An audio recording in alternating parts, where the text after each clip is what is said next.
안녕하세요. 대기업에서 에너지 업종 담당하고 있는 멘토 황대근입니다.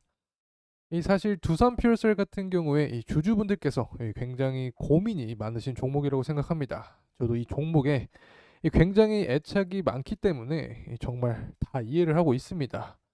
지금까지 두산 퓨얼셀의 주가가 지지부진한 모습을 보여주었던 이유는 결국에 이 수주에 대한 매출 인식으로 볼 수 있습니다. 매크로 환경이 지금까지 이 고금리 환경으로 인한 이 문제가 발생을 했죠. 자, 이 고금리 환경으로 인해서 이 신규 수주가 부진을 했고, 자, 그렇게 되면서 이 기존 프로젝트, 자, 이 진행 역시 둔화가 되면서 이 전반적으로 주가 역시 하방 압력을 받았습니다. 자, 하지만 이 매크로 환경 때문에 지연이 되었던 이 기존 수주의 매출 인식이 23년 4분기부터 반영될 것으로 예상을 하고 있고, 이 수주 역시 점차 회복될 것으로 보이고 있습니다. 자, 그렇다면 이 두산 피얼셀의 주가는 어디까지 도달을 할 수 있을지 오늘 함께 알아보도록 하겠습니다. 자, 그 전에 이 저희 데이업 채널 들어오셔서 이 구독과 좋아요 한 번씩만 해주시면, 여러분이 관심을 이렇게 많이 가져주시면 저 역시 두산 피얼셀 계속해서 분석을 진행할 수 있습니다. 자, 한 번씩만 부탁드리면서 시작을 해보겠습니다. 이 두산 피얼셀 같은 경우에 이 수소 관련해서 23년 3분기에는 29 메가와트, 또 23년 4분기에는 89.5 메가와트를 기록을 하면서 이 수주 기록이 점차 상향하는 모습을 예상하고 있습니다.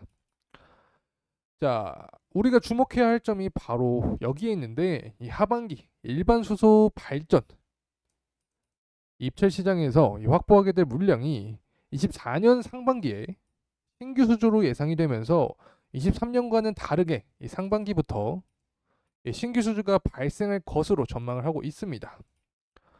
자, 그래서 종합적으로 다시 얘기를 해드려보면, 다시 종합적으로 얘기를 해보면 23년 이 하반기, 또 24년 이 CHPS 이 물량과 RPS 잔여 물량이 모두 인식될 수 있는 그런 연도인 만큼 다른 해보다 이 수주 관련해서 더욱더 기대를 해볼 수 있는 연도다라고 설명을 드릴 수 있을 것 같습니다. 특히 앞서서 말씀드렸듯이 이 지난해 같은 경우 이 수주가 많이 되지 않으면서 이 매출 역시 저조한 모습을 보여주었었는데, 이제 매출 부분도 24년 6,600억 이상으로 YoY 대비 150% 이상 상승하는 이 모습을 기대하고 있습니다. 이 전반적으로 24년 이 180메가와트 수주를 전망하고 있습니다. 자, 그래서 수주 역시 YoY 대비 51.9% 이 상승을 기록하는 만큼 이 높은 수주 개선세가 이 실적에 영향을 주는 그런 모습을 보여주면서 이 주가 역시 이 상방으로 모멘텀을 받을 확률이 높습니다. 자, 그래서 이 매출 부분과 수주 부분에서 24년, 23년에 비해서 굉장히 높은 개선세를 보여줄 예정이다. 자, 그로 인해서 이 주가 역시 강한 상승 모멘텀을 받을 수 있다라고 말씀드립니다. 자, 그리고 이 수소 관련주들은 바로 빼놓을 수 없는 게 이 정부의 정책입니다. 자, 24년 이 상반기 이 정책의 모멘텀이 향후 미래 이 성장폭을 결정할 것이다라고도 얘기를 할 수 있습니다. 자, 그래서 현재 메인 시장인 일반 수소 입찰 시장의 연간 예상 발주 규모는 180메가와트입니다. 자, 현재 두산 피얼셀 같은 경우 점유율을 살펴봤을 때 60%의 높은 점유율을 보여주고 있기 때문에 현실적으로 매년 100메가와트, 대략적으로 100메가와트의 수준은 기대해 볼 수 있는 상황이다라고 말씀드릴 수 있고, 또 앞서서 어떤 문제점이 있었냐? 23년 문제점이 바로 고금리 환경이었죠. 자, 그래서 이 고금리 환경으로 인해 이 지속적인 이 지연이 되었던 이 100메가와트 규모의 이 프로젝트 역시 24년 내 인도가 가능할 것으로 기대를 하고 있습니다. 이 전반적으로 좋은 모습을 기대할 수 있지만 결국에 그 이상을 위해서는 이 정부 정책이 필요합니다.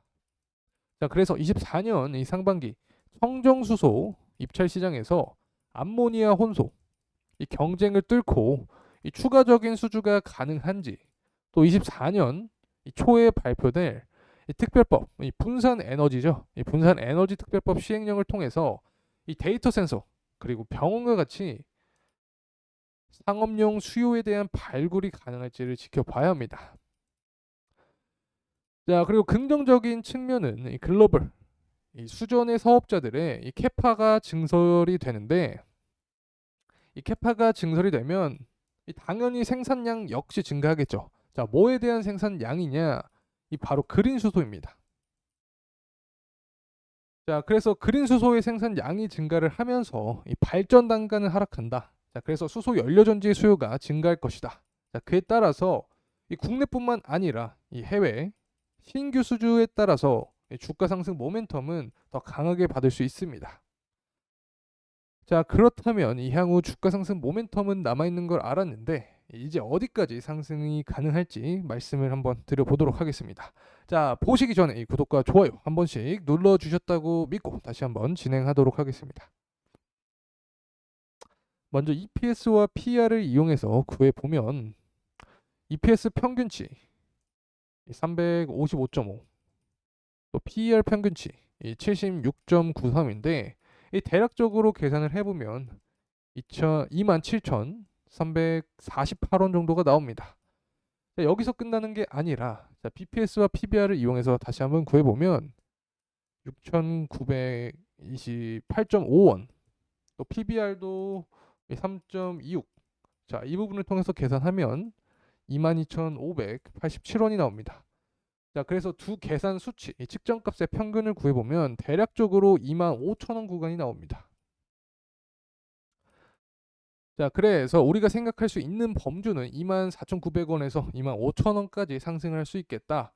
자, 그리고 영업이익을 통해서도 계산을 해보면 최근 3년간 이 가장 높았던 영업이익의 경우 22년 4분기인데, 이 당시 평균 주가가 33,000원이었습니다.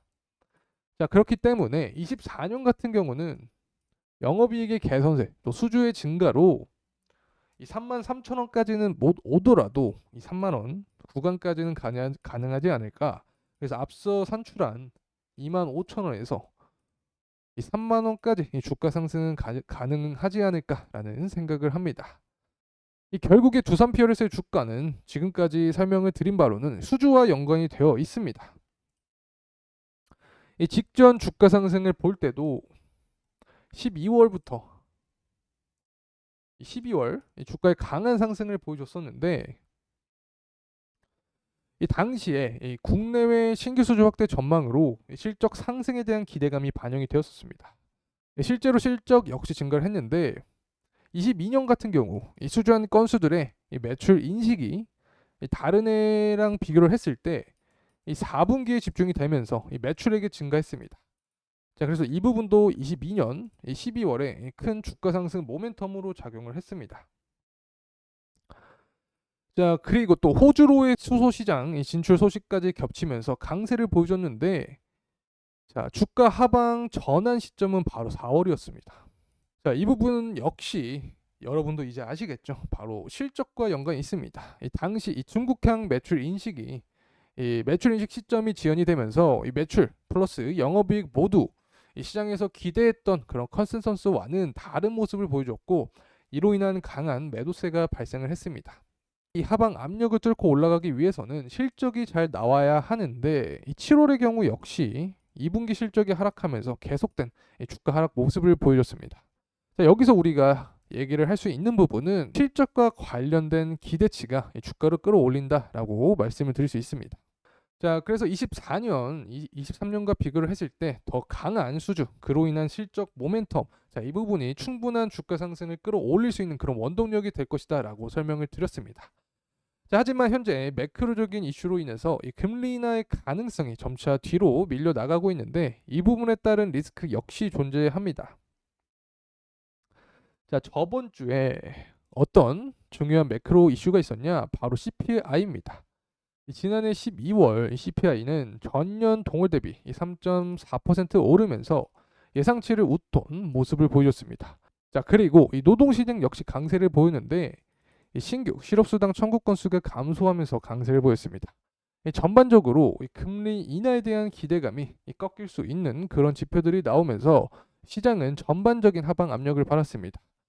자, 그리고 국제유가 같은 경우 이 미국과 영국 연합군의 이 대규모 이 폭격 이후 하루 만에 후티 반군의 근거지에 대한 이 추가적인 공격을 단행을 하면서 현재 WTI 선물 기준으로 이 상승하는 모습인데, 사실 오늘 저녁 이 미국 시장이 열리면 또 어떤 모습을 보여줄지 모르기 때문에 이 부분은 내일 영상을 통해서 더 유의미한 동향 설명을 드릴 수 있을 것 같습니다. 사실 유가 같은 경우 현재 변동성이 매우 높죠. 이 오펙 플러스 원유 감산, 또 홍해 리스크로 인한 유가 상승 모멘텀과 또 미국의 원유 재고 증가로 인한 하방 압력이 서로 맞물리면서 어떻게 보면 혼조세를 보이고 있다라고도 할 수 있습니다. 자, 이 부분은 결국 이 증시 전반의 혼란을 야기할 수 있겠죠. 자, 그래서 이 금리 인하에 대한 기대감이 점점 뒤로 밀리게 된다면 이 두산 피어셀 같은 경우 어떻게 보면 직격탄을 맞을 수 있기 때문에, 자, 이 부분에 대한 경제 지표 역시 추적을 하면서 여러분과 함께 하도록 하겠습니다. 자, 이상으로 두산 피어셀에 대한 분석 영상이었습니다. 이번 시간이 도움이 되셨다면 구독과 좋아요 부탁드리겠습니다. 끝까지 시청해주셔서 감사합니다.